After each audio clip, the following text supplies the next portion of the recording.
Bonjour à tous, vous ne pouvez pas imaginer le plaisir que j'ai cette semaine de vous emmener pour un road trip du nord au sud de la Jordanie. Mais avant de prendre la route, j'ai eu envie de vous faire découvrir ces paysages désertiques d'une manière un peu originale.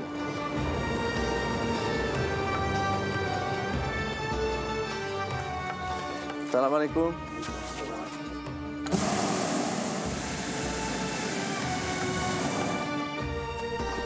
Ok les amis, je vous laisse ici entre les mains de notre jeune pilote.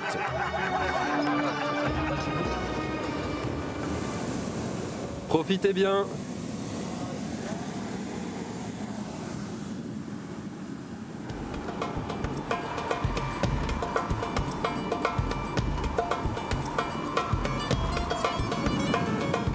La Jordanie, 6 fois plus petite que notre métropole, est une terre de paix depuis plus d'un siècle. Cependant, elle se situe dans une zone géopolitique tendue, avec des territoires alentours qui ont été en conflit il y a encore peu de temps.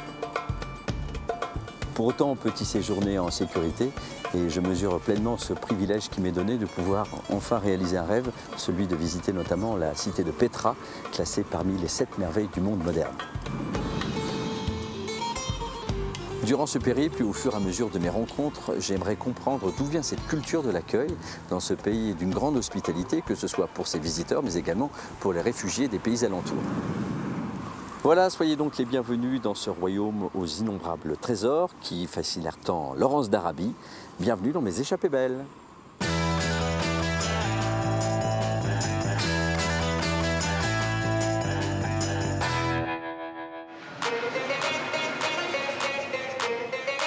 C'est le voyage dont nous rêvons tous. Ah, je crois qu'on va devoir laisser la priorité. Jérôme Pitorin nous invite en Jordanie. Ouais, c'est ça. La ville nous happe comme ça. En fait, derrière chaque fenêtre de ces maisons se passent des histoires, des vies différentes.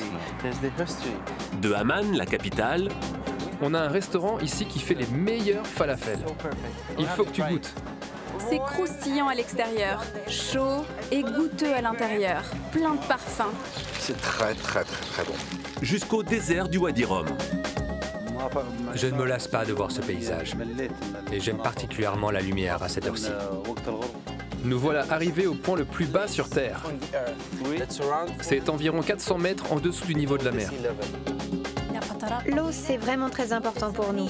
Ici, elle n'est distribuée que tous les 3 jours. Elle est donc très précieuse. C'est une expérience incroyable. À chaque fois que je viens, c'est différent. Avec à la clé les trésors de Petra. C'est le fameux moment. C'est vraiment très impressionnant. Moi, franchement, je suis émerveillé par cet endroit, vraiment. Et l'accueil légendaire des Jordaniens. Je suis très fière de mon travail, de l'héritage que m'ont légué mes grands-parents, mes ancêtres.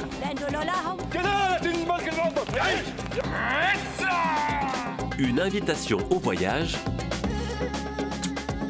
exceptionnelle. Les Jordaniens aiment accueillir les visiteurs et on te souhaite la bienvenue chez nous. Welcome to Jordan.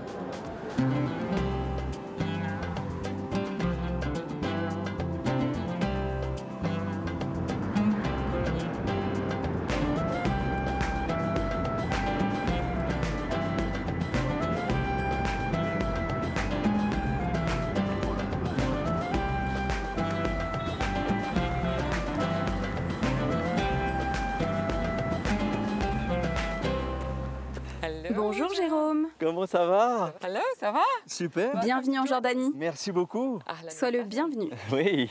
Eh bien, écoute, tu sais, ce pays, la Jordanie, ton pays, ça fait des années que j'avais envie de le visiter. Donc, je suis vraiment super content d'être là. Très heureux. Ravi de t'accueillir ici. Merci beaucoup. Mais quand je vois surtout des décors comme ceux-là... Nous sommes sur le site archéologique de Gadara. C'est une cité gréco-romaine. C'est un emplacement très intéressant au niveau géopolitique. Car si tu regardes au-delà du site archéologique, tu peux apercevoir là-bas le Liban, devant nous le lac de Tibériade et la ville de Tibériade en Israël. D'accord.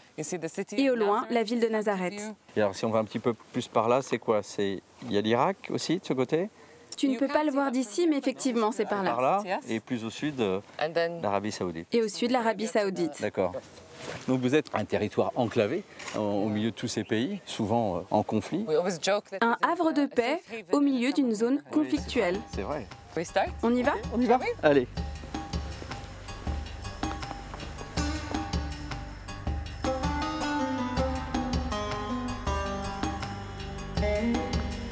Je suis impressionné par la taille de ce site. C'est très grand ici.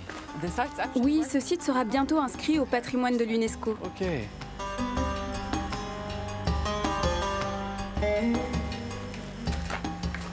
Oh! On ne s'attend pas du tout à ça. Extraordinaire, ce lieu-là. Il y a même des sièges uniques dans cet amphithéâtre. Ce sont un peu les sièges VIP. Moi, je suis toujours impressionné. C'est pour ça aussi que je voulais venir en Jordanie, c'est parce que je sais qu'il y a un patrimoine comme ça bâti de plusieurs époques, de différentes civilisations. On dit souvent que la Jordanie est un musée à ciel ouvert. Partout où tu vas ici, il y a un site archéologique. Juste à côté de chez moi, au milieu de la jungle urbaine, il y a un beau site archéologique. C'est vrai? Ah, c'est super.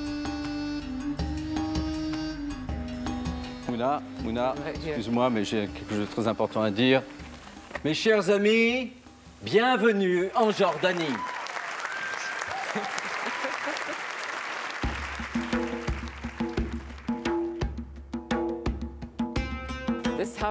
Ici, ce ne sont pas seulement des ruines grecques ou romaines. Cette maison a été habitée jusqu'en 1985. L'étable était là. Ils faisaient cuire du pain ici. Avec mon projet, ce sont ces histoires que je souhaite partager avec les visiteurs. Je leur donne l'occasion de rencontrer les habitants du lieu, de manger avec eux et de vivre comme eux. Mon projet, qui s'appelle Baraka, c'est tout ça.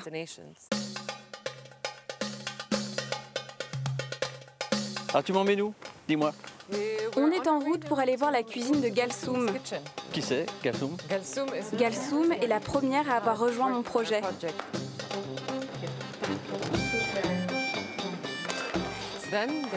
Maintenant, nous sommes 153 partenaires. Nous proposons de l'apiculture, de la vannerie, de la cuisine, de la randonnée à vélo. D'accord. Et là, maintenant, c'est un cours de cuisine. Oh, j'adore ça.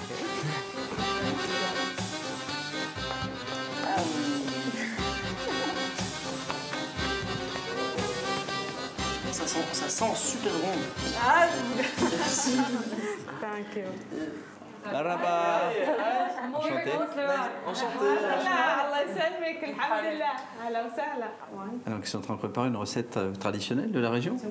Oui, ils sont en train de préparer une recette spéciale qui s'appelle le tchatchil, très spécifique du nord de la Jordanie. D'accord.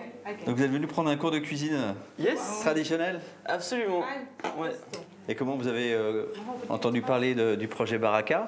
En fait, on est à la fin de notre voyage maintenant, on a déjà fait plein de trucs, donc des choses pas mal touristiques. Et puis on trouvait ça pas mal de terminer le voyage par justement quelque chose d'un peu plus hyper local. Voilà, disons que c'est vraiment le projet qui nous a emballés. Et qu'en plus de ça, pour être honnête, si on n'avait pas trouvé Baraka, probablement qu'on ne serait même pas venu dans le Nord. D'accord, donc à la fois c'est le hasard, mais ça répond aussi à des valeurs qui vous intéressent. Ouais. On sent vraiment le cachet jordanien derrière. D'accord. Et puis voilà, on est dans une cuisine super traditionnelle, on fait quelque chose de super traditionnel. On est directement chez elle, hein, je crois. Oui, c'est ça. Hein. Désolée, il faut continuer la recette. On va pas retarder la recette. Hein.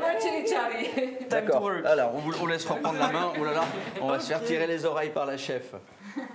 Oh wow. Small, please. Plus petit, s'il te plaît. C'est chouette de voir que cette initiative que tu as eue de faire se rencontrer à la fois les populations locales et puis des gens qui viennent là visiter ton pays. Et Galsoum, ça fait combien de temps que vous faites ça? Vous proposez ces recettes aux voyageurs de passage? Ça fait 4 ans que je donne des cours de cuisine chez moi. J'ai des groupes qui viennent du monde entier et je suis très contente de les recevoir, ça me fait très plaisir.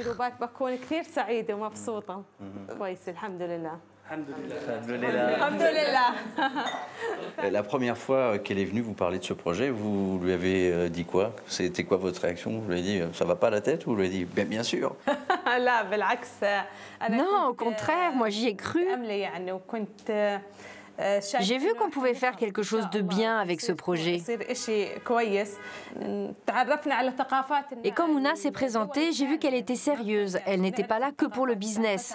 Donc j'ai travaillé avec elle et on a commencé à rencontrer plein de gens, à apprendre sur la culture des autres pays, sur leurs coutumes. Mouna a eu un grand impact sur ma vie. Elle m'a accompagnée et motivée. J'ai vraiment beaucoup appris d'elle, sérieusement.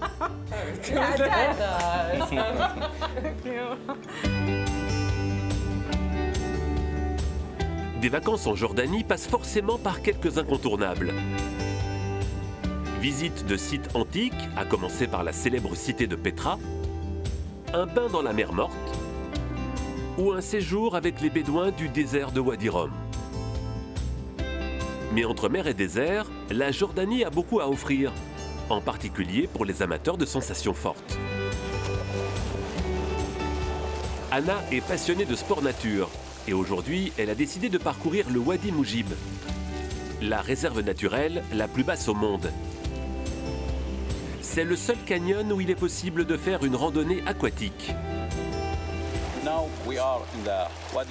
Nous sommes ici à Wadi Moujib, dans l'endroit le plus bas de la Terre. Nous sommes à 400 mètres sous le niveau de la mer. Et nous avons également ici, dans cette même réserve du Wadi Moujib, une partie qui est à 900 mètres au-dessus du niveau de la mer. Et où vit un animal très important ici dans le Wadi Moujib et pour le désert en général, l'ibex. Il vit dans les montagnes, tout là-haut.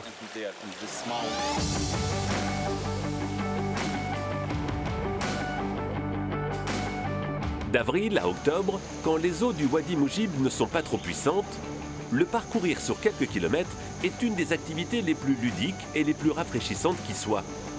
Surtout au cœur de l'été, lorsque les températures atteignent facilement 45 degrés. C'est une expérience incroyable. À chaque fois que je viens, c'est différent. Il y a 2-3 ans, il y avait un gros rocher là-haut. Et la cascade était bien différente. En début d'été, l'eau est beaucoup plus haute.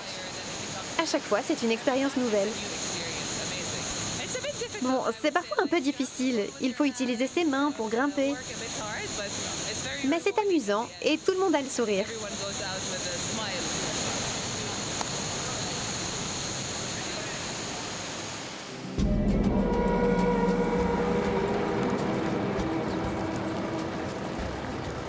Peu importe la chaleur et la poussière. Abdoul et ses amis ont eux choisi de s'élancer sur les pistes désertiques à la recherche de l'animal le plus emblématique du Moyen-Orient, l'oryx. Car cette antilope, reconnaissable entre toutes grâce à ses longues cornes, revient de loin victime d'une chasse outrancière. Comme vous le savez, l'oryx avait disparu de Jordanie depuis les années 20-30. Donc il y a eu un plan de réintroduction de ce symbole du désert dans son habitat naturel. L'oryx est un animal qui peut survivre sans eau dans le désert. Il est plus résistant que le chameau. C'est dû au fait qu'il a un piège à humidité dans le nez. Aussi, la rosée du matin leur suffit à s'hydrater, s'il n'y a pas d'eau dans le désert. Aujourd'hui, la réserve naturelle de Chomari compte 85 oryx. Malheureusement, ces animaux ne pourront vraisemblablement jamais sortir des limites de la réserve. S'ils étaient relâchés dans la nature, il y aurait à nouveau ce risque qu'ils soient chassés. C'est pour ça qu'il faut ce genre de réserve, parce que c'est un endroit protégé.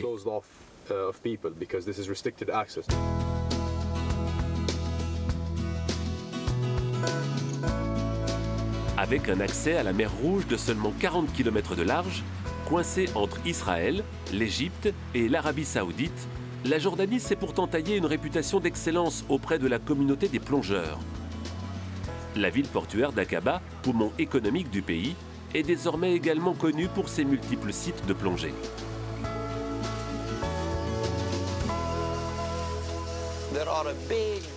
Il y a beaucoup de sites en mer Rouge. Mais la plupart ne sont pas accessibles à tous les plongeurs. Mais Aqaba rassemble toutes les conditions pour tous les niveaux de plongeurs. Une mer toujours chaude, de bonnes infrastructures et nous n'avons pas de courant fort. Allez, c'est parti pour le briefing. Depuis 2019, Aqaba dispose même d'un site de plongée unique au monde.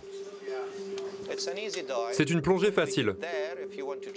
Si vous voulez voir l'intérieur, n'hésitez pas, mais surtout ne rentrez pas dedans. Vous pourriez abîmer le corail ou déranger les poissons qui s'y trouvent.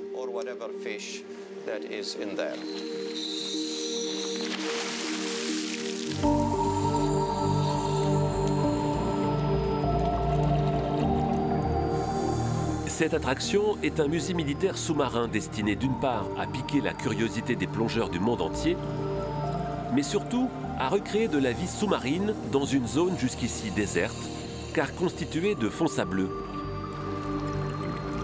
19 pièces, allant du char à l'hélicoptère de combat, ont ainsi été immergées par 26 mètres de fond. Le corail a besoin de surface dure pour grandir. Donc ces carcasses ont été nettoyées et dépolluées afin de ne pas affecter l'environnement, puis déposées sur ces zones de fond sableux et vides le long de la côte d'Aqaba. Ainsi, ce musée militaire sous-marin est le premier au monde à avoir été créé.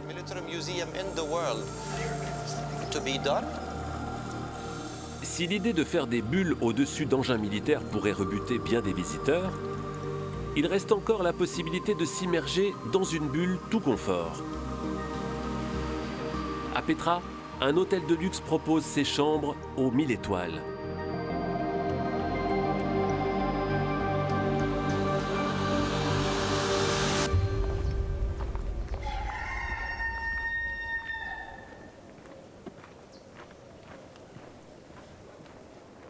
C'est agréable cette fraîcheur matinale. Ouais, mais c'est bien. Tu es prêt pour partir sur le circuit du Jordan Trail? D'accord, ça marche. C'est une randonnée qui traverse la vallée du Jourdain. Super. Le chemin descend directement vers la ville d'Aqaba. Regarde ici, Jérôme. C'est la première marque qu'on a posée pour baliser le circuit. Comment ça, tu es aussi à l'origine de ce sentier de randonnée? Oui, je fais partie d'un groupe incroyable avec lequel on a mis ça en place. Ah, génial. Mais tu as à peu près tout fait ici en Jordanie finalement. C'est vrai que j'aime explorer mon pays et le partager avec les autres. Ah, ça va être une randonnée magnifique, je le sais, je le sens.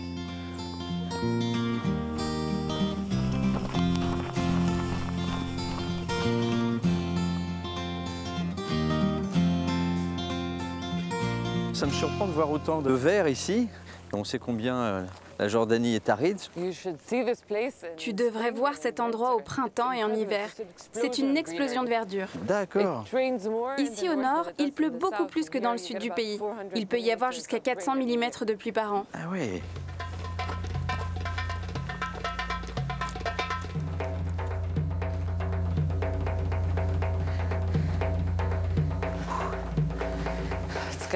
Il fait bien chaud. Le décor, ceci dit, on dit long sur les températures qu'on peut avoir dans la région. Il y a un petit coin un peu à l'ombre là. On va aller boire un petit peu au frais, non? Ça te dit? Oui, il y a un point d'eau là-bas. Tu voudras boire? Non, ça va aller, j'ai pris ce qu'il faut. J'ai envie de finir mon voyage.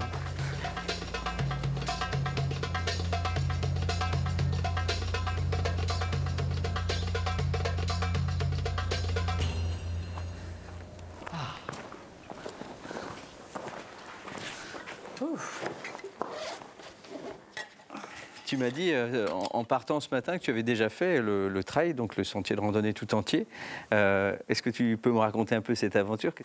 C'est 40 jours de randonnée. J'ai fait les 650 km. Et je crois que les moments les plus marquants pour moi étaient surtout la nuit, en camping, sous le ciel étoilé dans le silence. Et aussi les gens qu'on a rencontrés, qui ont été très accueillants, qui nous ont ouvert leurs portes, offert le thé. Ils étaient comme des supporters. C'est vraiment beau de rencontrer le peuple jordanien, même en tant que jordanienne. Une sacrée aventure, hein. Bon, Jérôme, on continue? Super. Ouais. J'ai une proposition à te faire sur le chemin. C'est de faire le prochain stop dans une maison étonnante. Ok. Yalla.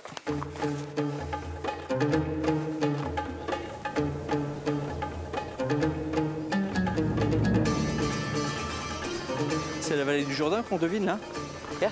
D'accord.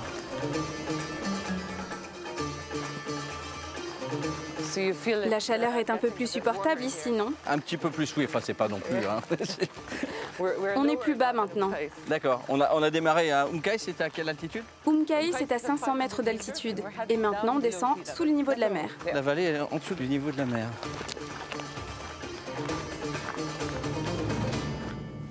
Bienvenue à la maison de l'artiste. Oui, en effet, elle est originale cette maison. C'est la maison d'un célèbre artiste et architecte jordanien qui s'appelle Ammar Kamash. Ok.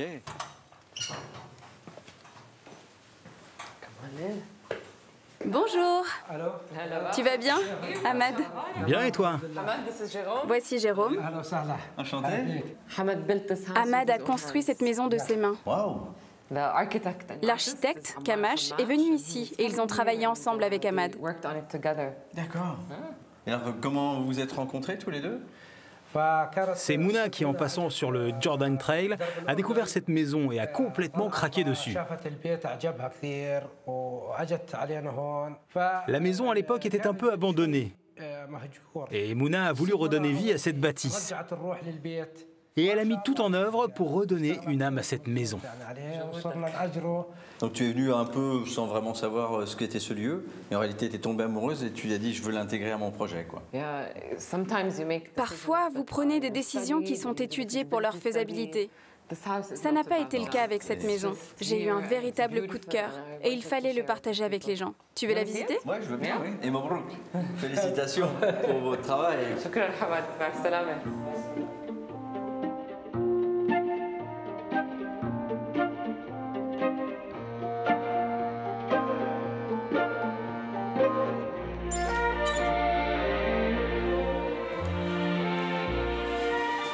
La vue est incroyable, incroyable cette vue.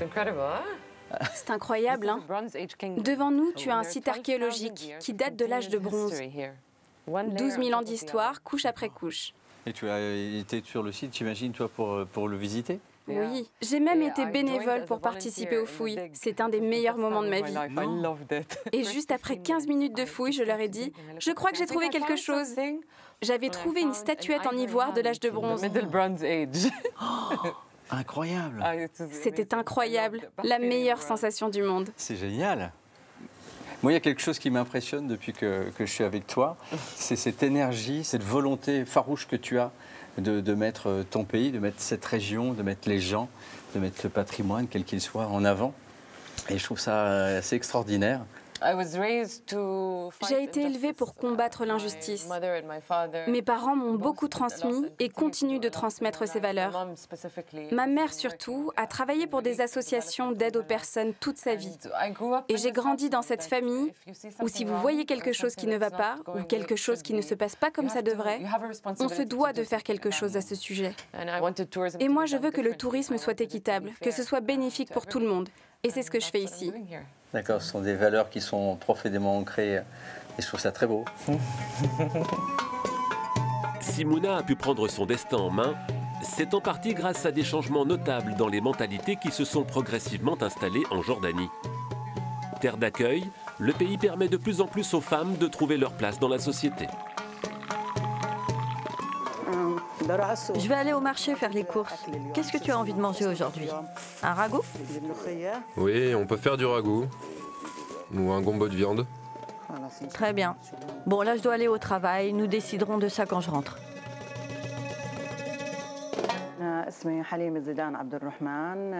Je m'appelle Halima Zaïdan Abdelrahman. Je suis née en 1964 à Irbid. J'ai dû quitter l'école quand j'avais 11 ans. J'ai appris la broderie et le tricot.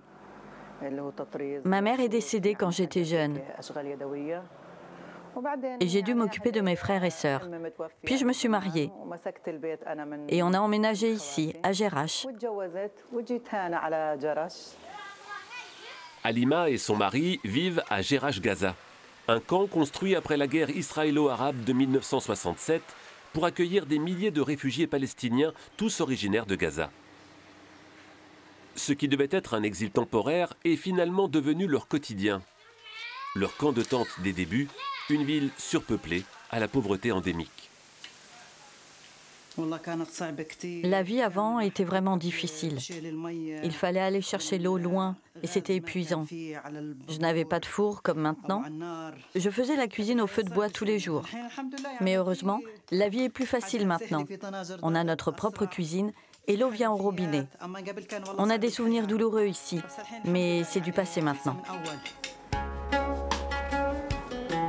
Il semble loin le temps où Halima survivait dans une tente surchauffée. Aujourd'hui, dans sa maison confortable où elle a élevé 7 enfants, tous diplômés et mariés, elle met son talent de brodeuse au service d'un atelier de mode de luxe qui donne du travail à 500 femmes réfugiées désirant gagner leur autonomie financière. Régulièrement, elle se rend dans les locaux de cet atelier pour rendre son travail et en prendre du nouveau. Salam alaikum. Comment vas-tu, Wazim?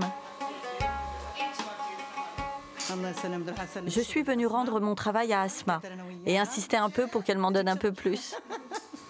Cet atelier social m'a apporté beaucoup. Maintenant, je suis indépendante. Je n'ai plus besoin de demander de l'argent à mon mari ou à qui que ce soit. Je gagne mon argent moi-même. Depuis 2014, l'atelier communautaire produit des accessoires de mode vendus en ligne et dans les boutiques de luxe en Europe.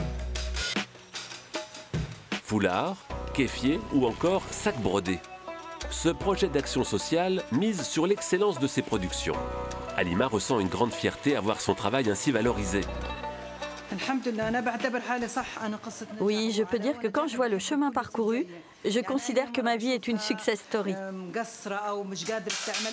Aussi, quand je rencontre des femmes qui sont tristes ou qui pleurent, je les invite à venir ici et à découvrir tout ce que nous faisons. Toutes les femmes qui travaillent ici vivent une success story, pas seulement moi. Le plus important, c'est d'avoir réussi, grâce à ce travail, à ce que mes filles puissent recevoir une bonne éducation et échapper à la pauvreté. C'est tout ce qui compte pour moi.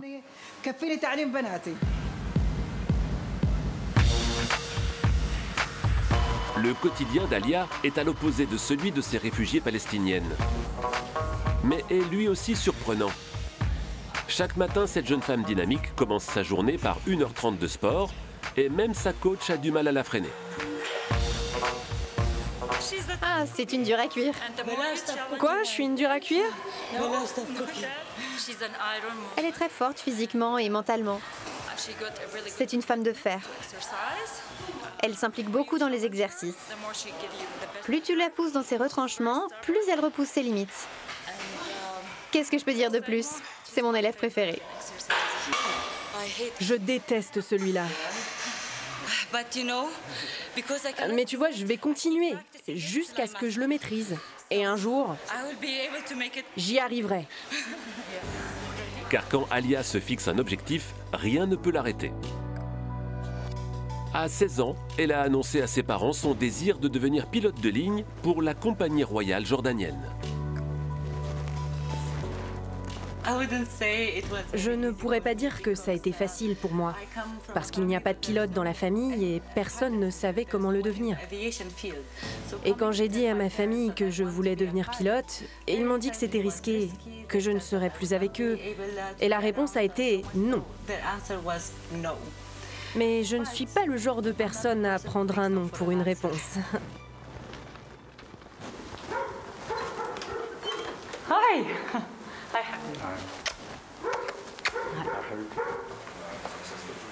La motivation d'Alia a eu raison des réticences familiales. Même son jeune frère Omar a décidé de marcher dans les pas de sa sœur et de devenir pilote à son tour. Je suis le plus jeune. C'était formidable de voir Alia. Une femme entrée dans la compagnie jordanienne. On est tous très fiers d'elle. Elle adore son job. Elle a rendu sa vie plus belle, pas seulement par son métier, mais aussi par son style de vie. Car Alia est également une aventurière dans l'âme, parcourant le monde sac au dos, toujours en recherche d'expériences nouvelles. C'est moi qu'on voit là, en train de faire une acrobatie. Quand je ne vole pas dans un avion, je me tiens debout sur un avion. C'était pour une action caritative. On était très inquiets, mais une fois qu'on a vu les images, on était très fiers de ce qu'elle a fait. C'était une belle action d'Alia et de ses collègues. Et tu avais envie de faire pareil.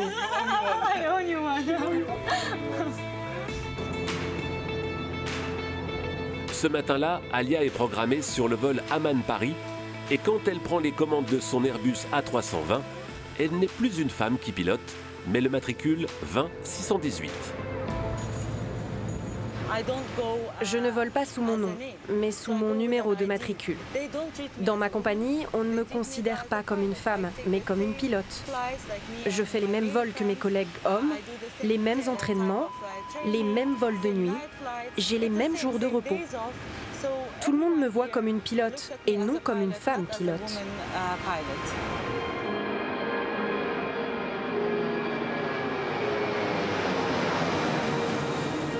Alia sait qu'elle est un modèle pour beaucoup de jeunes filles jordaniennes.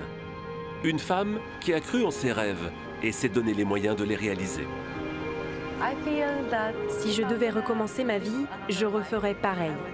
Je choisirais le même métier. Je suis fière de la femme que je suis devenue.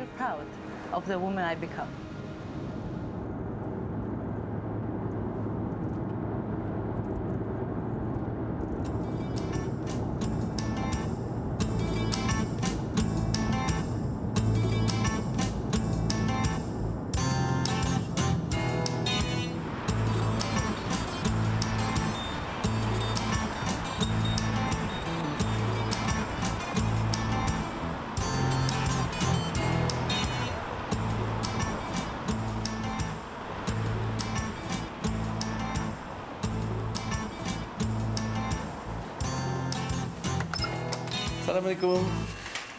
Je suis venu voir Saleh. Il est par là. Il est par là? Super. Ah, il est là. Saleh. Jérôme, welcome to Jordan. Merci. Ça va bien? Yeah. Content de te voir. Moi aussi, comment ça va? Ben super, super. Content d'être à Amman et content aussi de... That's perfect. Ah, tu m'as dit je te donne rendez-vous dans la boutique. Alors c'est quoi? C'est ta boutique ici? Non, ce n'est pas la mienne. C'est une des boutiques qui supporte les marques et les artistes locaux ici à Amman. Donc tu fais partie de ceux qui sont justement là pour présenter et proposer. Alors, donc je vois que j'imagine que ça c'est un de tes t-shirts? Oui, ce t-shirt est un de mes produits. Et regarde ici, il y en a d'autres différents. Donc on a Mona Lisa à Amman. Du détournement un petit peu. On l'a emprunté au Louvre pour prendre cette photo. Elle est plutôt sympa. Hein. Là on a un motif représentant l'architecture d'Amman. D'accord. C'est la carte postale typique d'Amman. Ah, super. Et là tu as la plus connue et c'est ce que tu vois par la fenêtre juste là. D'accord.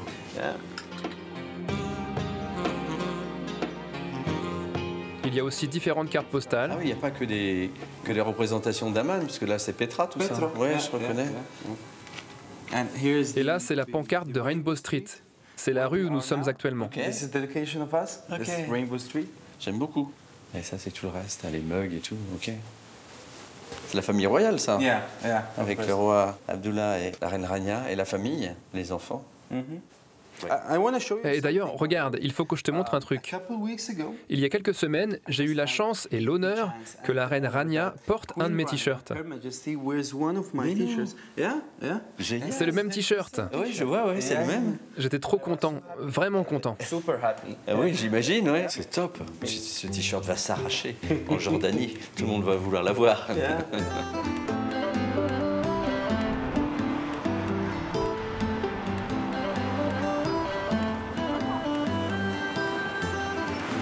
Ah, j'aime bien ce quartier. Regarde, ce mec a transformé ce vieux bus en restaurant, comme un food truck. C'est original.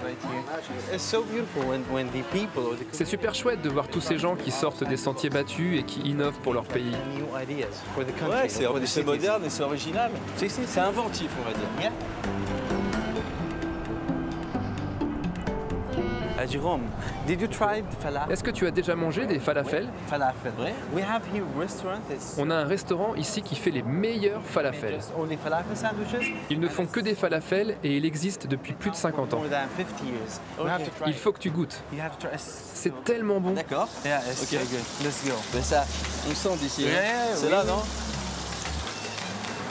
Ah oui, c'est là, super. Salam alaikum. Alaikum salam. Ah, ça va vite, hein. Vous me diriez votre recette de falafel, qu'est-ce que vous mettez dedans? On met du pois chiche, des légumes, de l'ail, de l'oignon. Un petit peu de piment? Oui, on a une préparation d'épices bien à nous, une sorte de mix. C'est un secret, leur secret. C'est pour ça que j'essaie d'en savoir plus. Aussi, tu peux voir derrière des photos du roi. Oui, je vois que le king est mis à l'honneur, là. Le roi est mis à l'honneur, il est en photo partout. Oui, partout. On en prend deux alors? Un chacun? Deux, s'il vous plaît. Yes.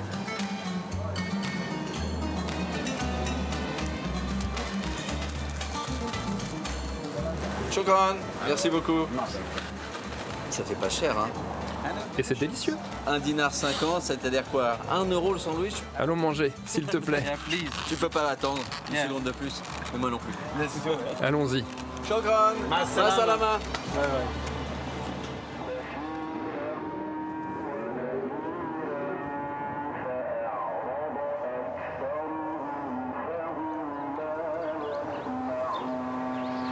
On trinque? Oui. Cheers.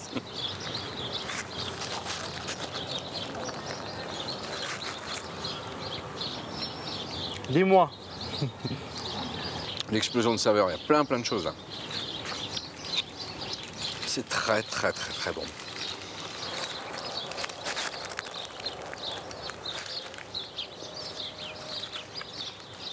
Tu es né ici, à Amman? Oui, je suis né à Amman. Je suis heureux ici. C'est ma ville. Et on voit que tu l'aimes ta ville parce que je la vois là sur ton t-shirt. Tu la mets en avant énormément dans ton travail. Ces deux mains sur le tableau de Michel-Ange semblent se rapprocher. Est-ce que c'est un peu aussi le symbole de ton pays, de cette ville aussi? C'est le pays qui accueille aussi. C'est vraiment très intéressant ta façon d'interpréter mon travail. Il y a forcément du vrai là-dedans. Parce que la ville accueille depuis toujours des réfugiés, des étrangers et des touristes. Ici, nous sommes très accueillants, car c'est dans notre nature.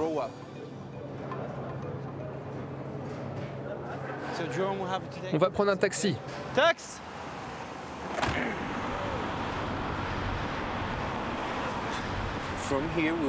Là, je t'emmène à la citadelle d'Amman par cette route. Donc on va avoir une vue sur la ville. Oui, on va prendre de la hauteur pour profiter de la vue. Super.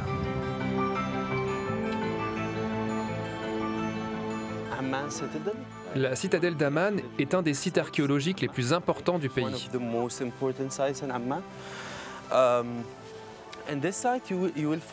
Sur ce site, on trouve plein de piliers, de colonnes et de chapiteaux d'origine grecque, romaine, byzantine, omeyyade et mamelouk.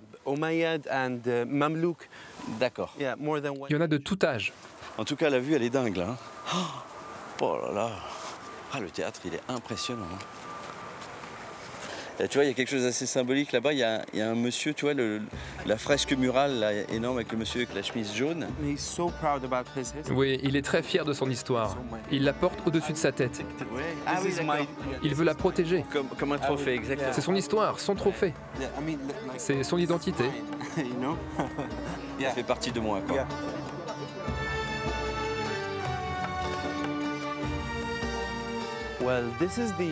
Ici, ce sont les restes du temple d'Hercule.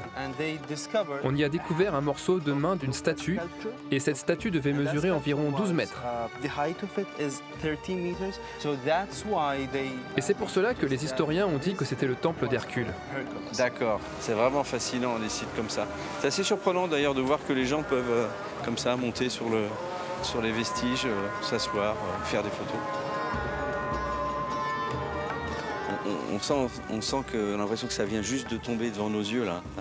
Il y a quelques minutes, ces colonnes là qui sont encore restées en l'état.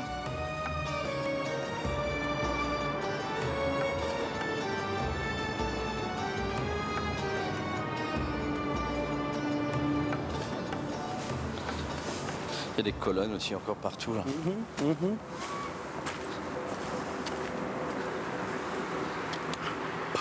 Ouais, c'est ça. La ville nous happe comme ça, hein. C'est assez étonnant. Hein. Je suis impressionné par son immensité. Elle n'a pas de fin, cette ville. Elle habille les collines comme ça jusqu'à perte de vue. C'est assez fou quand même. À mes yeux, c'est une merveille. Regarde ce dégradé de jaune et de blanc. Quand tu vois cette vue, ces façades, en fait, derrière chaque fenêtre de ces maisons se passent des histoires, des vies différentes. Et il suffit de regarder ça, de percevoir ces individualités pour comprendre ce qui fait cette ville. J'aime beaucoup ta façon de percevoir ce côté individuel dans cet espace immense que cette ville. Tu m'as dit, je crois, combien de millions d'habitants ici? 4,5 millions d'habitants à Amman. Et en Jordanie, nous sommes environ 11 millions d'habitants.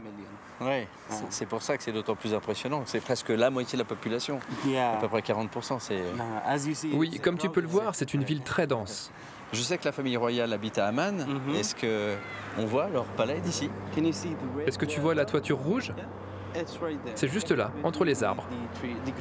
C'est le quartier Al-Abdali, du nom du roi.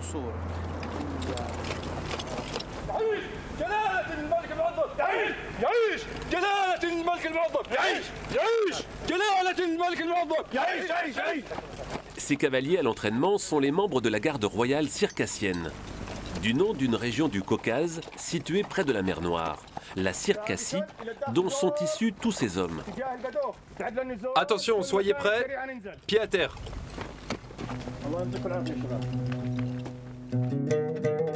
L'histoire des Circassiens de Jordanie commence en 1864, lorsque le tsar de Russie force cette communauté musulmane du Caucase à l'exil vers les diverses provinces de l'Empire ottoman. Avec la chute de celui-ci au lendemain de la Première Guerre mondiale, la petite communauté réfugiée dans l'actuelle Jordanie se met au service du royaume. Et voilà un siècle que ces soldats, originaires du Caucase, constituent la garde rapprochée du roi. Notre fierté à tous, c'est d'avoir la chance et l'honneur de pouvoir porter ce costume qui représente notre identité circassienne. Ça signifie beaucoup pour nous de servir le roi, à qui nous sommes totalement dévoués.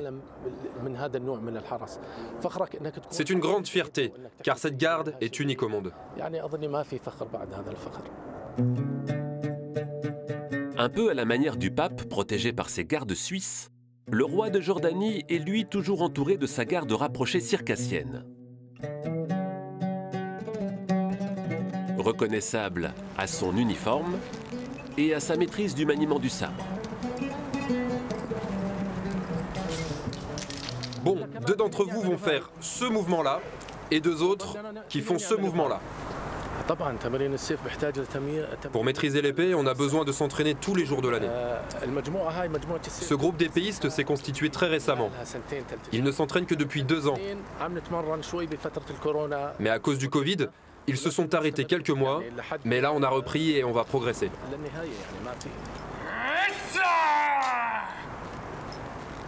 Les 25 membres de la garde circassienne ont tous juré fidélité au roi, conjuguant l'amour pour leur patrie d'adoption et la fierté pour leur origine caucasienne.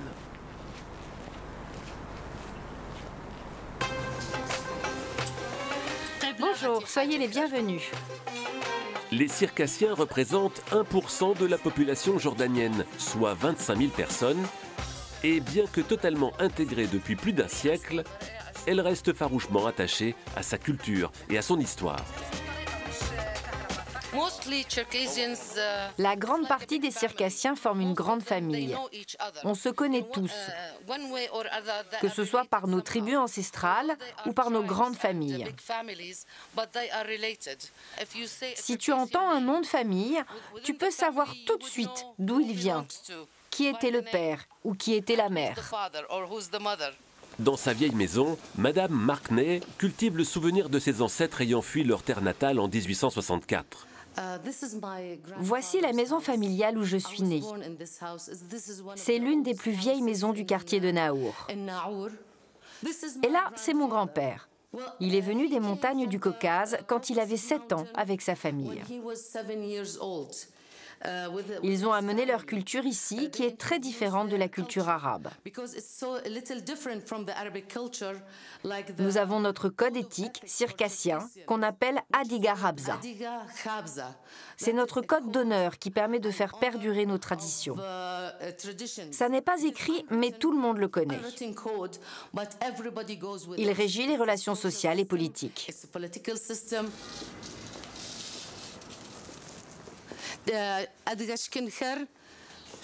Et voici Laïla Chapsor. Laïla qui est notre experte en cuisine circassienne. Et aujourd'hui, elle est aidée par sa fille, qui est aussi ma nièce, Naps. Naps a 17 ans. Et si sa mère et ses tantes préfèrent porter le voile, la jeune fille ne revêt l'habit traditionnel que pour les fêtes et cérémonies. Bon, je te laisse finir, maman. Le reste du temps, Naps est une jeune fille comme toutes les autres qui aime retrouver ses amis et danser. Et aujourd'hui, elle se rend au centre culturel circassien pour répéter avec sa troupe les danses du prochain spectacle. Bon, on va faire une battle de danse, d'accord? Shavko, tu viens?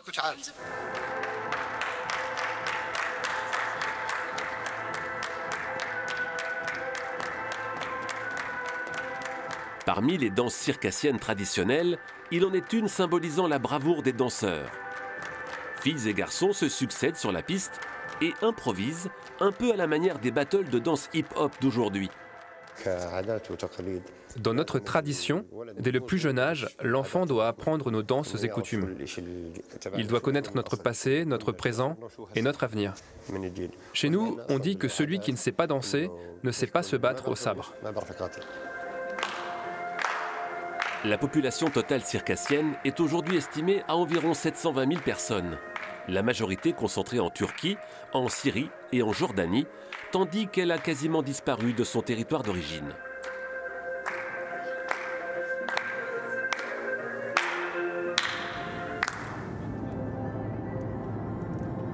Jérôme, regarde, il y a la mer. Ah oui, d'accord.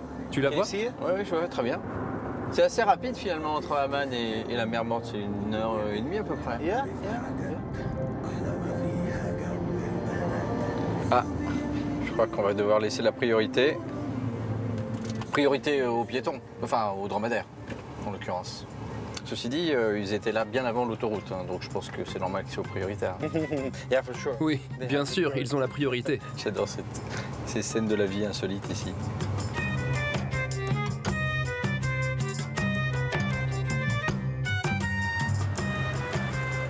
Voici la maison. Ça? Oui, juste là. C'est une belle maison, hein? Tu as hâte? Chouette. Je regarde s'il y a quelqu'un qui... Ah oui, quelqu'un est en train de venir. Salut Najwan. Salut Salé. Ça va? Oui, super. Enchanté. Enchanté. Jérôme. Bienvenue. Ah, vous parlez français? Un Super. peu. Bienvenue. Merci. Ferme la porte pour les mouches, s'il te plaît. Vous avez fait bonne route? Super, ça c'est vite fait, en plus d'Amman. Hein. C'est vite fait qu'on a croisé quelques chameaux, quelques amis sur la route. Donc c'était chouette. Une très belle maison. Hein. Thank you so much. Ouais, belle demeure. Merci beaucoup. C'est une maison de famille qui est maintenant une maison d'hôtes. Les gens viennent ici, profitent de la vue. D'accord.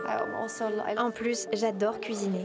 J'aime cuisiner pour mes hôtes et partager autour de grandes tablées. Et c'est ce que recherchent les gens qui viennent. Je vous fais visiter ou vous préférez poser vos affaires dans vos chambres? Ah oui, on peut déposer nos bagages? Ouais, on fait ça?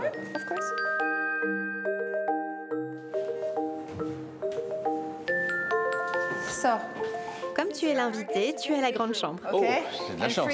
Et pour toi, c'est par là. La plus petite. Non, celle avec la vue sur les montagnes, elle est bien. Alors j'entre. Oh, c'est immense. J'espère qu'elle te plaît. Ah bah oui, c'est super mignon. Tu as aussi un magnifique balcon. Ah ouais, génial. Oui, regarde cette vue magnifique. Mais vue sur la mer Morte, là, c'est exceptionnel.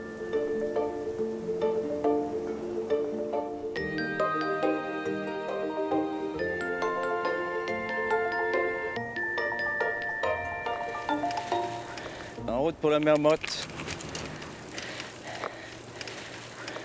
Elle est salée. Moi, je pensais que tu m'emmenais voir la mer morte, là. Et tu m'emmènes à la montagne. Qu'est-ce que c'est que ce délire là? Non, non, je veux juste te montrer un joli point de vue.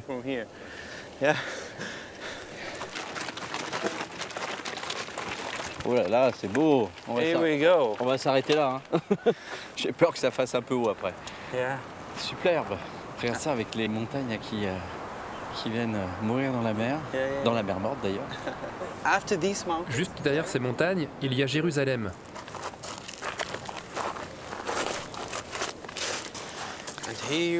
On y est. Nous voilà arrivés au point le plus bas sur Terre. Oui, c'est vrai, oui. D'ailleurs, c'est quoi son altitude à la mer morte? C'est plusieurs centaines de mètres sous le niveau de la mer? C'est environ 400 mètres en dessous du niveau de la mer. Moi qui fais de la plongée sous-marine, je pourrais dire à mes potes que je suis allé à 400 mètres sous le niveau de la mer. Pas mal. C'est clair. Je sais qu'ici, le niveau de la mer morte baisse chaque année. Tu sais de combien elle baisse d'ailleurs? Entre 1 mètre et 1,50 m chaque année. Non.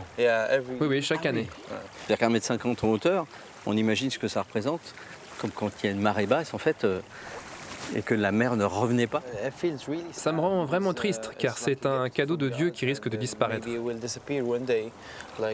Ça pourrait devenir un désert, mais j'espère que ça n'arrivera jamais. Je l'espère aussi.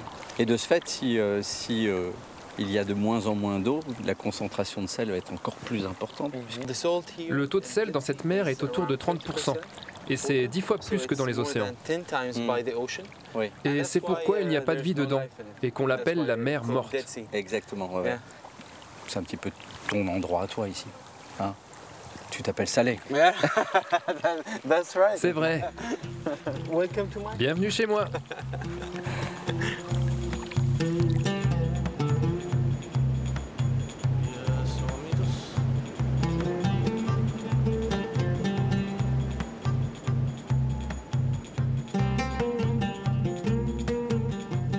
Salam alaikum. Jérôme. Hacham. Enchanté Hacham. Mon fils. Il apprend le français à l'école. Ah, ça c'est bien. On va te faire réciter tout à l'heure. Avec plaisir. Cette idée de cuisiner pour tes invités, de donner même des cours de cuisine, je crois, c'est quelque chose qui était aussi partie prenante dans le projet. L'idée initiale était d'ouvrir un restaurant. Et j'ai récupéré cette maison de famille et je me suis dit, pourquoi ne pas cuisiner ici pour mes hôtes? Je ne me prétends pas chef, mais je suis passionnée de cuisine. J'essaie le plus possible d'utiliser des produits locaux. D'accord, ok. Les gens recherchent de plus en plus d'originalité dans leur voyage. La façon de voyager a changé de manière générale. Tu peux trouver sur Internet des adresses hors des sentiers battus, en immersion avec des familles, goûter leur cuisine. Et c'est cette expérience que j'aime partager avec mes hôtes. Oui, d'autant que ici en Jordanie, vous avez ce sens inné de l'accueil et de l'hospitalité en plus. Tu sais, les Bédouins ont toujours eu le sens de l'accueil. Oui, bien sûr. C'est dans leur nature. Oui, bien sûr. Ma famille a des origines bédouines. Et aujourd'hui encore, dans le monde moderne, cette hospitalité est ancrée en nous. C'est dans notre culture. Oui, vous avez ça en vous en fait. Vous n'avez pas à vous forcer, c'est quelque chose de naturel en fait. Absolument. Naturel d'ailleurs, comme ce qu'on va manger. Aussi naturel que ça. Que des bonnes choses.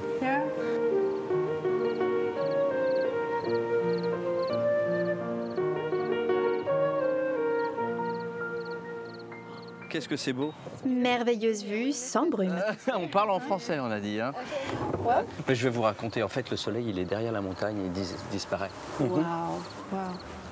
Je sais que tu apprends le français, donc on parle qu'en français maintenant. Hein. Non, pas trop. On parle en français, on a dit. Hein. Mais je peux comprendre. Et il y a une formule ici, en Jordanie, pour se dire bon appétit.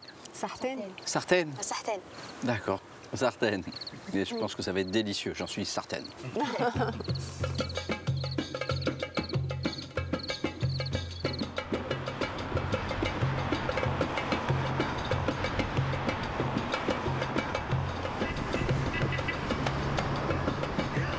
Waouh! Quelle belle présentation!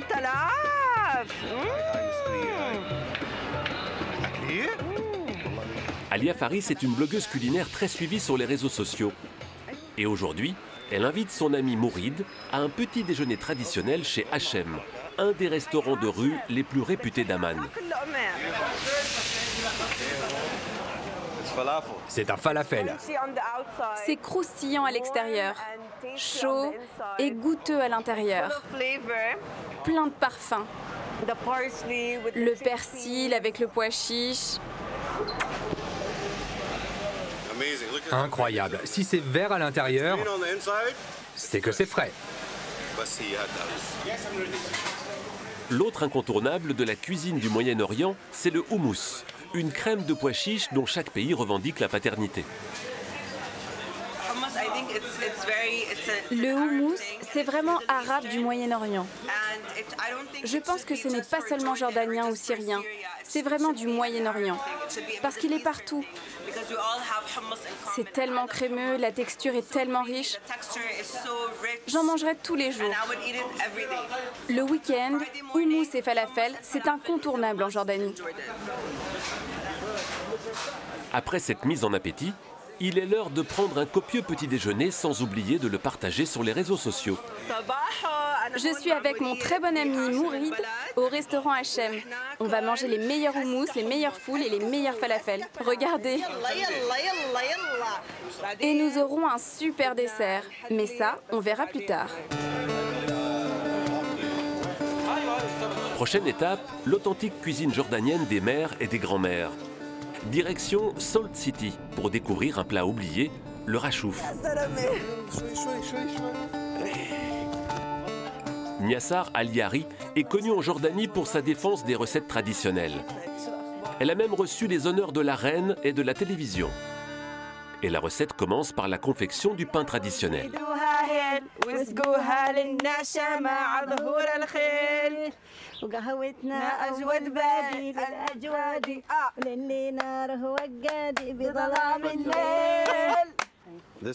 Voilà le résultat final. Regardez un peu ça. C'est chaud. C'est pas chaud pour toi? Oh, je me brûle. Ensuite, Niassar fait bouillir des lentilles, des pois chiches et du gruau de céréales, auxquels elle ajoute des épices, du beurre et du gémide, un yaourt salé. Enfin, des morceaux de pain pour donner une soupe épaisse très parfumée. On va le laisser reposer jusqu'à ce que le pain absorbe tout le yaourt et les arômes. Et elle rajoutera des tomates, des oignons pour terminer.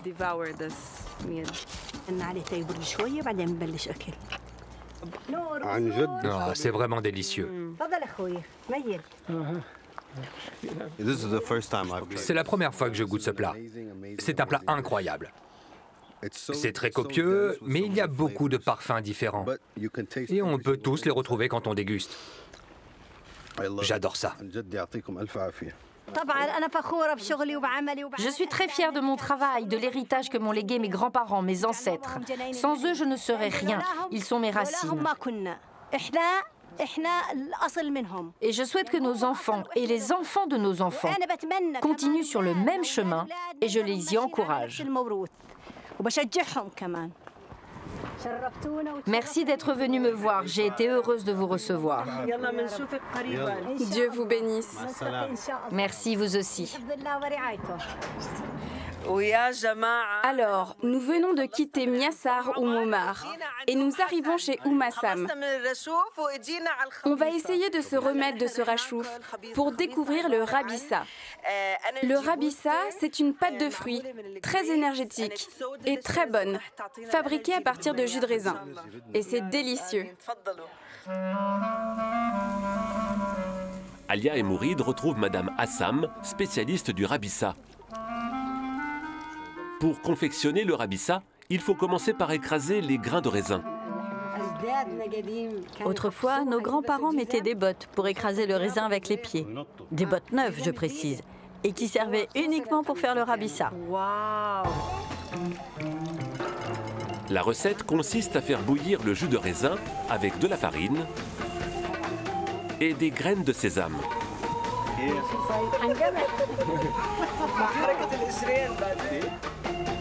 Il suffit ensuite de l'étaler et de le laisser sécher au soleil pendant 1 à 2 journées.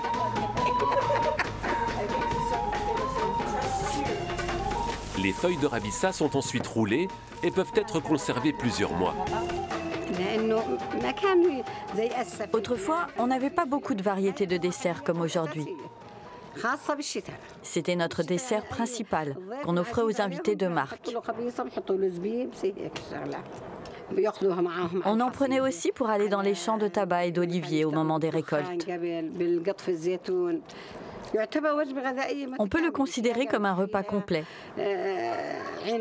puisqu'il y a des fruits et des céréales. Je vais rentrer à Amman avec 2 morceaux comme ça. Oui, moi aussi.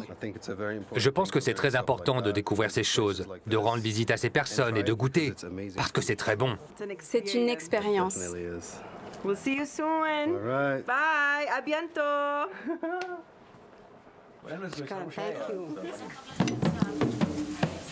Situé au carrefour des influences méditerranéennes et du Moyen-Orient, un séjour en Jordanie sera toujours l'occasion d'une expérience culinaire riche et variée.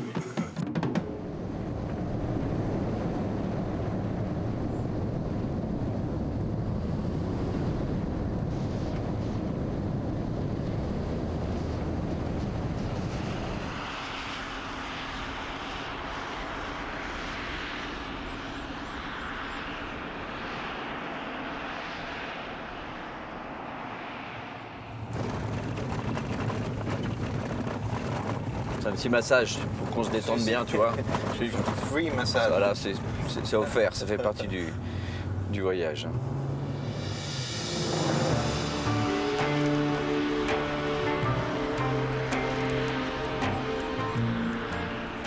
On n'est pas très loin de Petra, là, on se rapproche.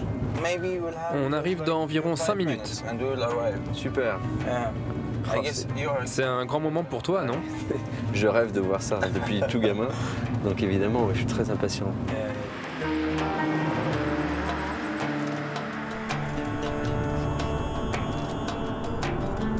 Les paysages sont en train de changer là. Les montagnes s'arrondissent. Les couleurs aussi. Oui, ces montagnes sont très semblables à celles du Wadi Rum. Tu dois y aller d'ailleurs. Ouais, exactement, ouais, je fais là-bas à la fin de mon voyage. C'est un endroit fabuleux.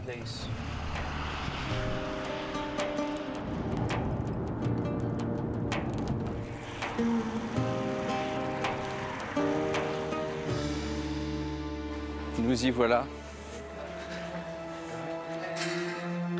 Salam alaikum.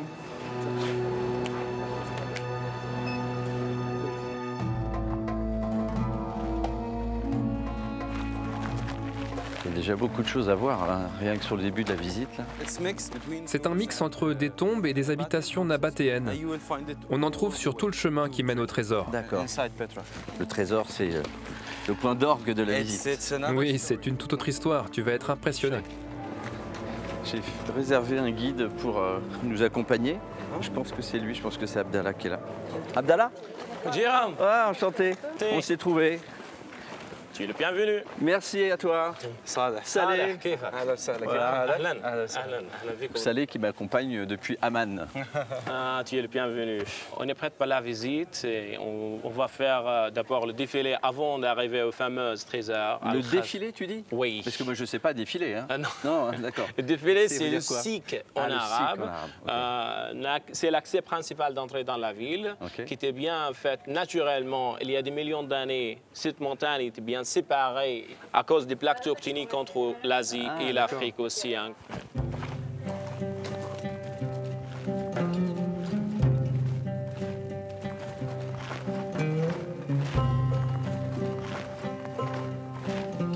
Viens voir qu'est-ce qu'il y en a ici, Saleh, Jérôme. On a bien trouvé le premier système d'irrigation chez les Nabatéens. D'accord. Déjà, les Nabatéens, ça veut dire celui qui cherche l'eau sous terre en arabe. Le mot Nabata. Vous voyez? Et comme ça, on va trouver aussi encore le système d'irrigation, c'est très avancé par rapport aux civilisations 1er siècle avant Jésus-Christ, qui sont bien travaillées et taillées les rochers pour 8 kilomètres. jusqu'à une citerne qui était bien faite pour 30 000 personnes en utilisation quotidienne. Ça, c'est le premier, mais on va trouver aussi encore d'autres. D'accord, donc ça veut dire que ce système-là existait avant l'arrivée des Romains. Ici. Bien sûr, ouais. Bien sûr. Alors tu nous parles des Nabatéens, alors j'imagine que toi tu connais ce peuple-là. Qui étaient les Nabatéens? À la base, c'était des Bédouins nomades qui sont bien quittés l'Arabie au IVe siècle avant Jésus-Christ. L'Arabie saoudite. Oui, bien santarisés dans la région où on est maintenant, parce qu'il y avait tout ce qui cherche les nomades ici. C'est pour ça qu'ils sont bien santarisés dans la région. D'accord. Il y avait de l'eau, végétation, c'était bien situé, en plus bien protégé par les montagnes autour, un seul accès pour entrer dedans.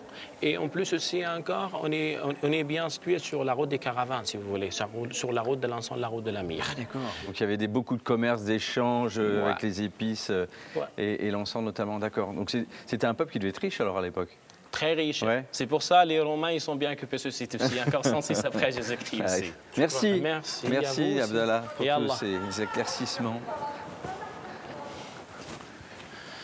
C'est l'œuvre de la nature tout ça, c'est quand même incroyable. L'un des meilleurs endroits à voir dans le défilé, c'est là en face de nous, c'est encore. On voit des veines, c'est des strates noires, c'est encore, c'est la nature que ça fait. Là ça s'élève beaucoup plus encore. Ouais.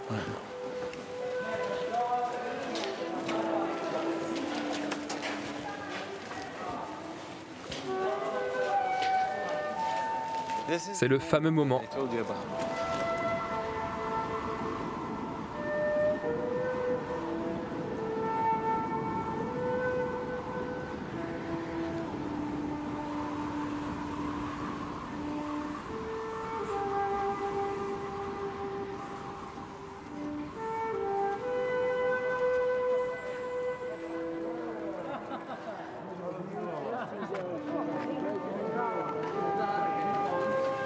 Une pure merveille.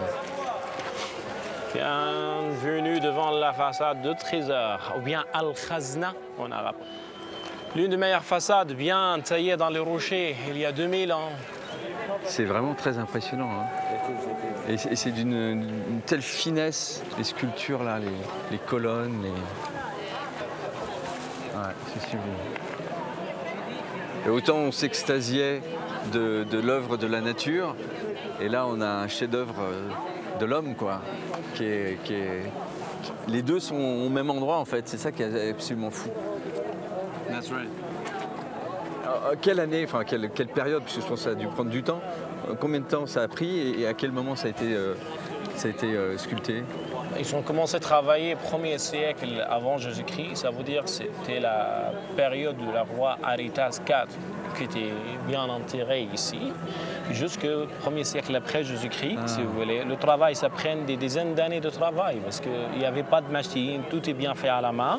Et les petits trous qu'on voit sur les côtés, c'était pour poser les échafaudages? Si, c'est pour les échafaudages. Et comme ça, ils sont bien arrivés tout là-haut pour commencer leur travail. Parce que toutes les façades, c'était taillé de haut en bas, si vous voulez. Alors, ce qu'on appelle le trésor, c'est quoi au juste? Pourquoi on l'appelle le trésor? Nous pensons que le pharaon d'Égypte, il a caché son trésor tout là-haut. Ah oui, d'accord. Ouais, c'est pour ça qu'on a pensé qu'il y avait de l'or, il y a de l'argent tout là-haut. C'est encore dans le jar, si vous voulez. Tu en parles, on a pensé, ça veut dire que c'est pas le cas? Non, c'est pas le cas. Non. Avec ces colonnes-là, l'architecture de la façade, elle fait penser vraiment à ce que pouvaient faire les Grecs, les Romains aussi. C'est que les Nabatéens, des grands voyageurs qui sont voyagés chez les autres civilisazations, ils ont bien pris beaucoup d'influences, grecques, romaines et égyptiens même aussi encore. On voit Isis, des Égyptiens au milieu, là, tout au milieu. Au milieu, oui, enfin, ce qu'il en reste, on va dire. Oui, il reste. Si je peux me permettre. Tout ça, c'était cassé par les iconoclastes, on parle. C'est encore du 7e siècle après Jésus-Christ. D'accord.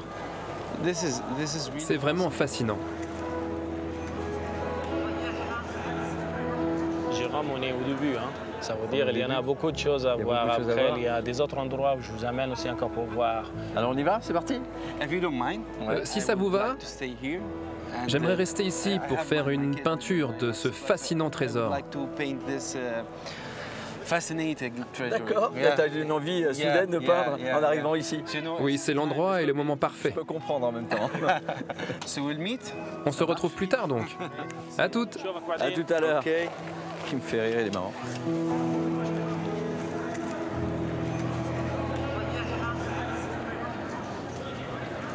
Toi, Abdallah, ça fait combien de temps que tu es guide ici, à Petra? Oh, ça fait 10 ans. 10 ans déjà? Oui. Tu as l'air tout jeune pourtant. J'ai commencé jeune déjà. C'est vrai? Oui. Tu avais quel âge? Maintenant, 33. D'accord, donc ouais, tu étais tout jeune. Et tu es originaire d'où, de la région, toi? De Petra même. Ah, de Petra même. De Petra même. Allez, Jérôme, on va entrer dans un troglodyte maintenant. On va traverser, hein? Ah ouais. Oui. Ah oui.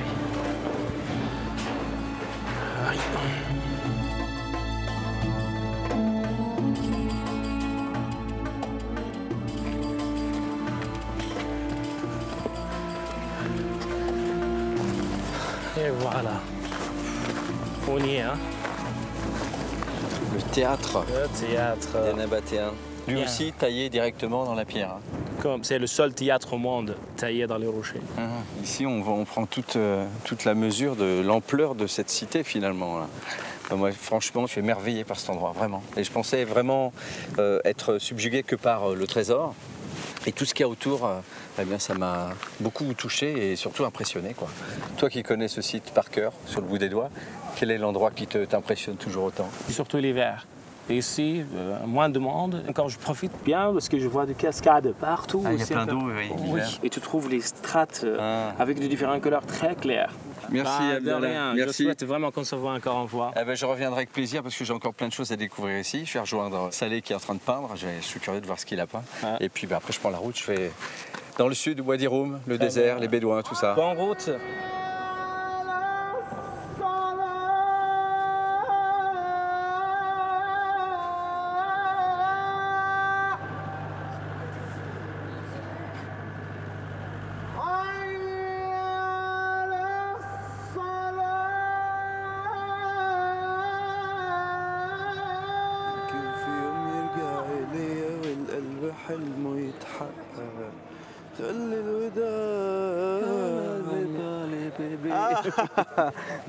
Jérôme, comment était ta visite? C'était magnifique.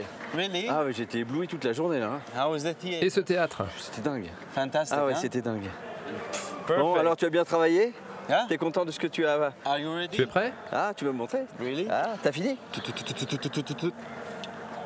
Tata. Oh.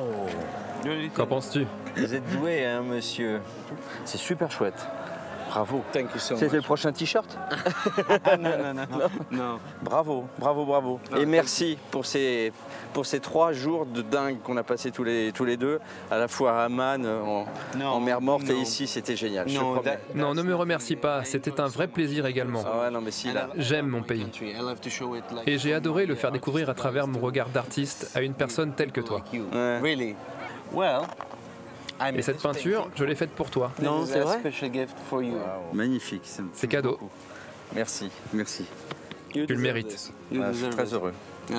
بطيخ.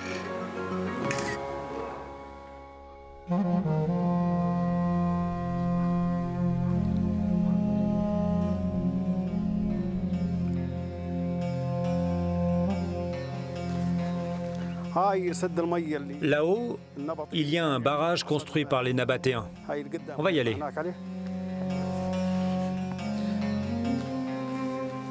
Mohamed vient de découvrir sur son terrain l'existence d'un barrage abandonné vieux de 2000 ans.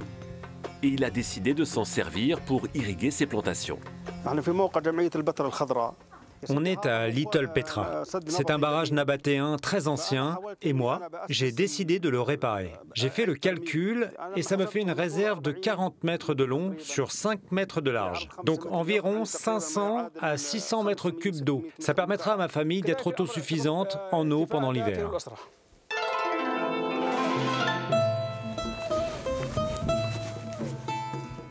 En attendant le retour des pluies d'hiver qui rempliront son barrage, Mohamed s'est associé à d'autres cultivateurs de Petra. Ensemble, ils ont créé un système d'irrigation à partir des eaux usées de la ville. Une fois recyclées, ils peuvent utiliser cette eau pour arroser leurs arbres fruitiers. Comment ça va? Celle-ci, il faut la mettre bien droit. Il faut bien vérifier que l'eau pourra bien sortir par ces trous et qu'elle circule bien. On a des agrumes, des goyaves, des grenades, des amandes, En fait, tout ce qui peut survivre ici, on le plante.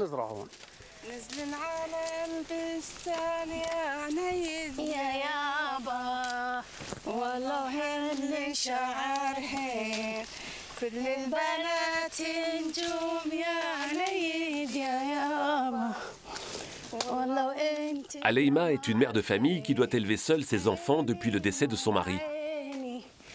Pour subvenir à ses besoins, elle a rejoint ce projet d'irrigation. Et aujourd'hui, elle parvient à produire des fruits en quantité suffisante.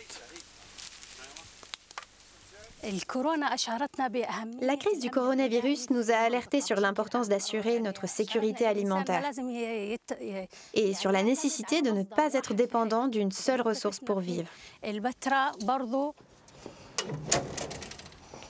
Quand elle rentre chez elle, Aleima passe beaucoup de temps à s'occuper de ses plantes. Mais elle les arrose avec parcimonie, car en Jordanie, la ressource est tellement rare que le service d'eau est coupé plusieurs jours par semaine. Voilà, c'est assez pour une semaine.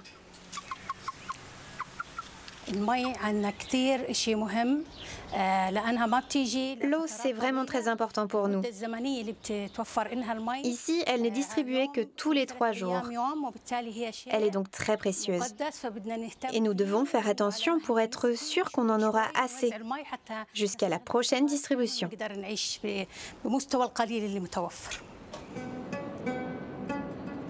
Sur chaque toit des maisons jordaniennes sont installés des réservoirs pour stocker l'eau du réseau public ou de l'eau de pluie. Mais ces toits peuvent aussi servir à d'autres projets, à la fois économes en eau et très productifs. Du haut de ses 22 ans, Anwar a, elle, décidé d'installer sur le toit de la maison familiale une unité de production en hydroponie, une technique de culture hors sol. Ici, les plantes flottent sur l'eau, une eau enrichie en nutriments nécessaires à leur croissance. Papa, tu viens m'aider?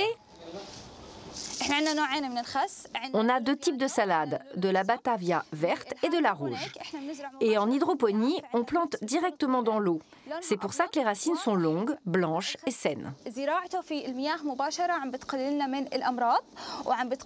Ce type de culture, directement dans l'eau, réduit les risques de maladies et la présence d'insectes qui vivent dans la terre, de même que le risque de moisissure. L'hydroponie permet de produire plus en moins de temps, donc on a plus de production et de meilleure qualité. Parce qu'on donne exactement aux plantes ce dont elles ont besoin. Et en plus, il n'y a pas de saison d'été ou d'hiver, on produit toute l'année. Ainsi, chaque jour, Anwar surveille la qualité de l'eau et les nutriments nécessaires à la croissance des légumes. Depuis quelques mois, les récoltes se succèdent pour sa plus grande fierté. Les plus grands bénéfices que ce projet m'ont apporté, c'est que j'ai osé entreprendre et grandir. Ainsi, j'ai pu me payer par exemple mes leçons de conduite, m'épanouir et finalement réaliser mes rêves.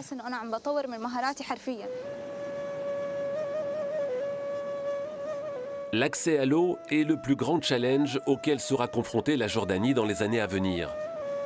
Elle est en effet le 5e pays le plus pauvre au monde pour ses ressources hydriques.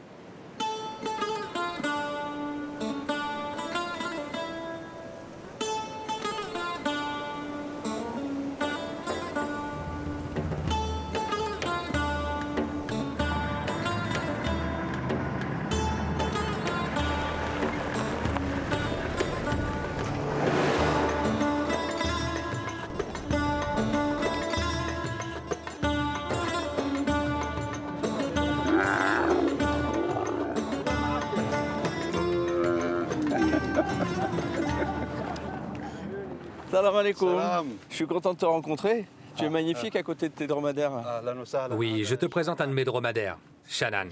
Il court pour moi ici, dans le Wadi Rum. Est-ce que tu peux m'expliquer un petit peu le fonctionnement d'une course? Pour chaque course, il y a entre 20, 30 ou 40 dromadaires qui participent. Ils partent d'ici et le tour fait 4 km. L'arrivée est de l'autre côté. Je vois pas de jockey presque, je sais pas comment on dit. Avant, il y avait un cavalier sur le dromadaire. Mais maintenant, c'est un robot qui est beaucoup plus léger. Comme ça, il court plus vite et c'est plus sécurisant. Et pour communiquer avec le dromadaire, il y a un talkie-walkie. On utilise aussi une télécommande. Oula, c'est violent. Ça fait pas mal, c'est juste pour rappeler au dromadaire qu'on est en course. Ça peut aller à quelle vitesse un dromadaire lancé sur la piste comme ça? Les dromadaires les plus rapides font le tour des 4 km entre 6 minutes 10 et 6 minutes 15. Donc 6 minutes et 4 km, donc 6 x 10, 60, donc 4 x 10, 40 km/h.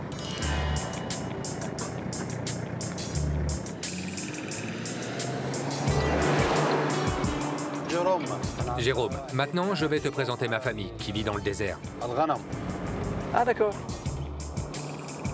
Sur notre gauche, tu as les 7 piliers de la sagesse. D'accord, c'est là. Ah. Donc ça c'est le titre du livre de Laurence d'Arabie. Oui, c'est ça. Sur ces montagnes, il y a beaucoup de voies d'escalade. D'accord. Tu fais de l'escalade toi? Ouais, un petit. Un petit peu? Un petit peu, ouais. D'accord. C'est sublime, hein. Le paysage là. On est vraiment seul au monde ici, hein.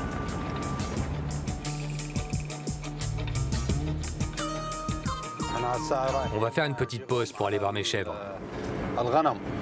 D'accord. Allez, j'ai envie d'aller voir tes troupeaux, moi.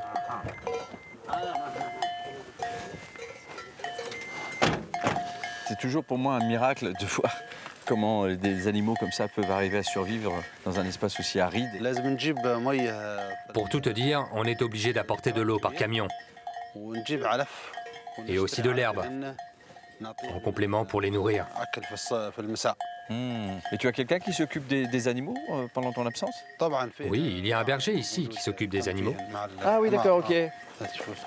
Salam alaikum. Élever les moutons et les dromadaires, c'est une tradition très ancienne. C'est la manière de vivre des bédouins qui se déplacent dans le désert. Salam alaikum, enchanté. Bonjour Abdallah, tu vas bien? Ça va. Tu as besoin de quelque chose? Non, c'est bon. J'espère que la pluie va bientôt venir pour que l'herbe puisse repousser. Et quand vous êtes ici avec le troupeau, vous restez seul combien de temps? En fait, je suis toujours tout seul ici. Moi, je viens du Soudan et je travaille pour payer les études de mes enfants. Et normalement, d'ici 3 ans, je pourrai retourner dans ma famille. Eh ben, je vous envoie et vous donne tout le courage que je peux vous donner, tout cœur avec vous.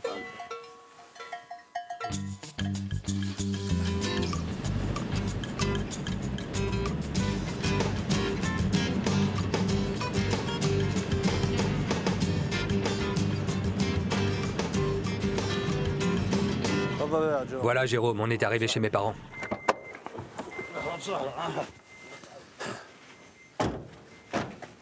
Salam alaikum. Salam alaikum. Voici mon père. Jérôme. Bonjour, enchanté. Ali. Ali, enchanté Ali. Et je te présente mon frère, Salim. Ok. Salam alaikum, Salim. Donc il y a toute la famille ici. Et là-bas, il y a aussi ma belle-mère qui prépare du pain. Très bien.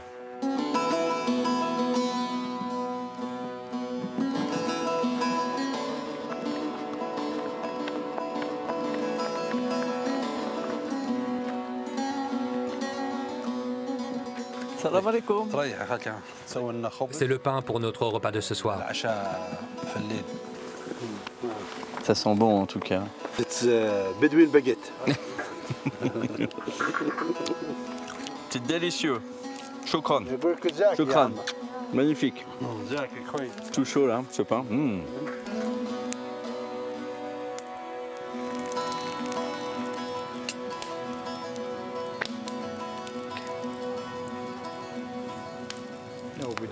Tu penses déplacer le campement cet hiver? Ça dépend des conditions. S'il fait trop froid, on bougera. Je connais plusieurs lieux où on peut aller. Bienvenue, installe-toi. Voilà. Près du feu là. Comment ça va, Jérôme?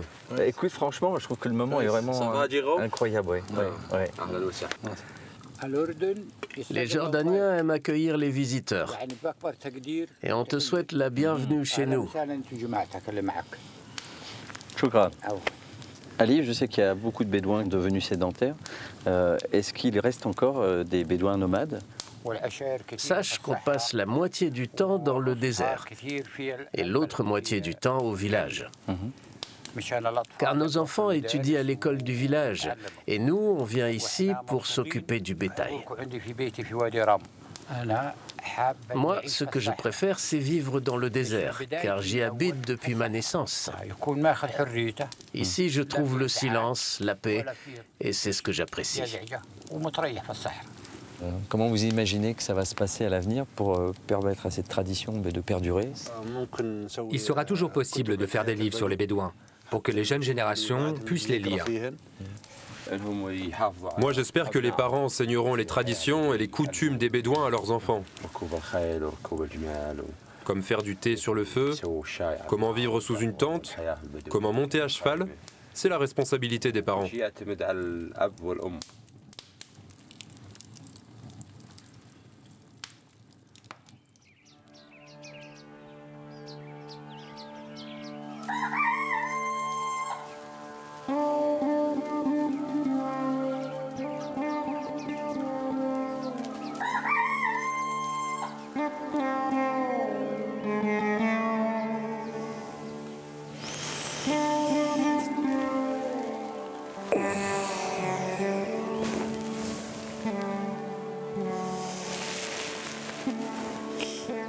Salam alaikum.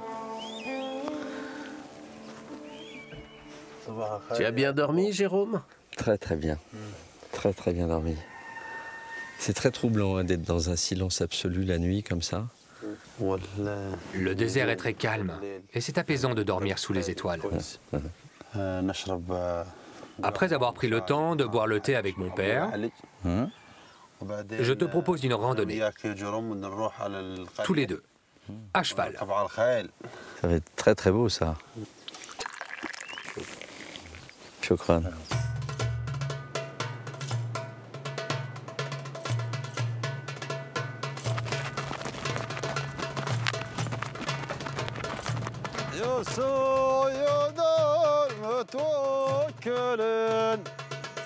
Chante? Ah oui, si tu veux, oui. J'ai pas. Je connais plus le refrain de cette chanson.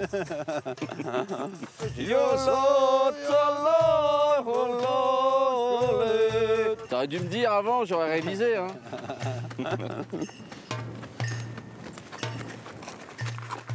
Elle te vient depuis tout jeune, cette passion pour le cheval?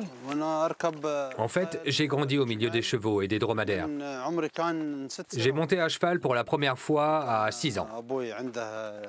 Mon père m'a transmis sa passion et je suis resté un amoureux des chevaux.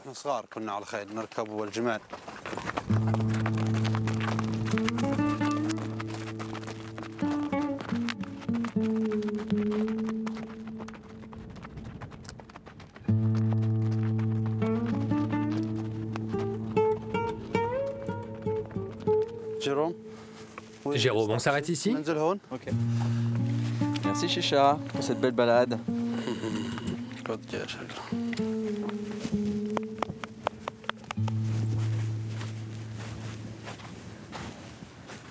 On se pose, ça te dit? Oui, asseyons-nous.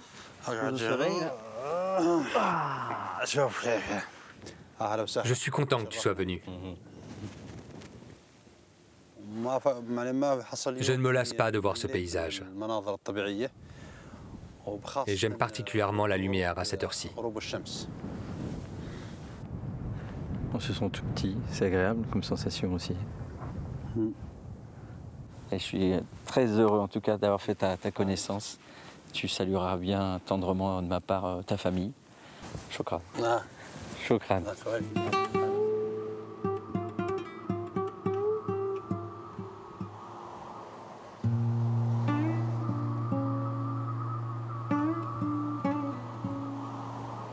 Voilà, ce voyage est terminé. J'espère que vous avez apprécié, que vous en avez pris aussi plein les yeux, tout comme moi. La Jordanie, pour moi, c'était un grand coup de cœur. J'espère que vous avez apprécié ce magnifique pays. Je vous dis à très vite pour de nouvelles échappées belles dans d'autres contrées lointaines. Vous pouvez revoir cette émission en replay ou bien suivre les coulisses de nos tournages sur les réseaux sociaux. Je vous dis à très vite. Prenez soin de vous. Ma salam. Ma salam. Ma salam.